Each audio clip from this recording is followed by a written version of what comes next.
यह कहानी केवल मनोरंजन के उद्देश्य से बनाई गई है। इसमें दिखाए गए सभी पात्र, घटनाएं और स्थान काल्पनिक हैं। किसी भी अंधविश्वास या अजीब घटनाओं को बढ़ावा देने का हमारा कोई इरादा नहीं है। अगर आप कमज़ोर दिल के हैं या डरावनी कहानियां आपको प्रभावित करती हैं, तो इसे अपने विवेक से देखें। यह सिर्फ एक कहानी है, या शायद नहीं। गांव की सुनसान गलियों में, जहां रात के समय कुत्ते भी भौंकने से डरते थे, वहां एक पुरानी हवेली थी जिसका नाम बागी हवेली। लोग कहते थे कि जो भी उस हवेली में रात गुजारता वह सुबह तक वापस नहीं आता। यह कहानी है रूहानी की, जिसने अपने पिता की रहस्यमयी मौत के बाद उस हवेली को विरासत में पाया।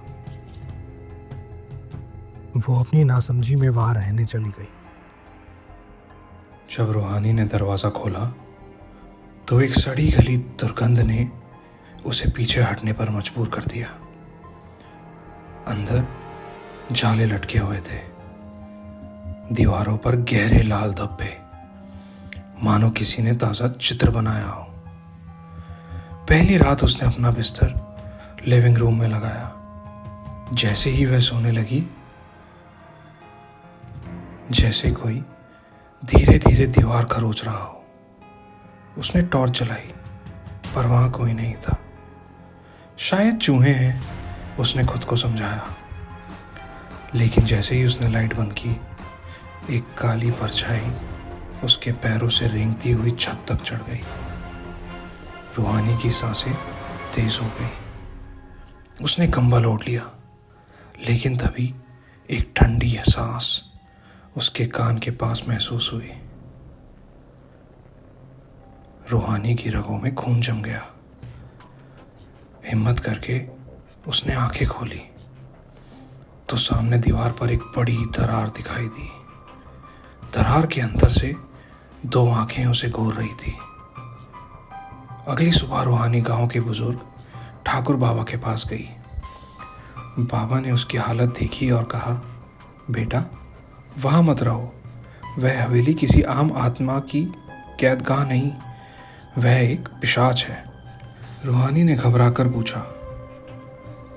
बाबा ने धीमे स्वर में कहा, सालों पहले उस हवेली में एक औरत ने अपने पति को बेरहमी से मार डाला था। आईना तोड़कर उसके गले में शीशे के टुकड़े घोंप दिए थे। उसने कहा था, अब तू मेरी कैद में रहेगा, हमेशा के लिए। लेकिन वो पति इंसान नहीं था, वह खुद एक पिशाच था।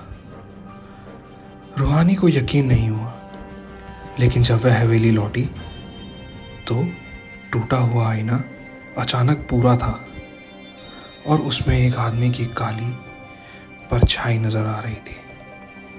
वह धीरे धीरे आईने से बाहर निकलने लगा।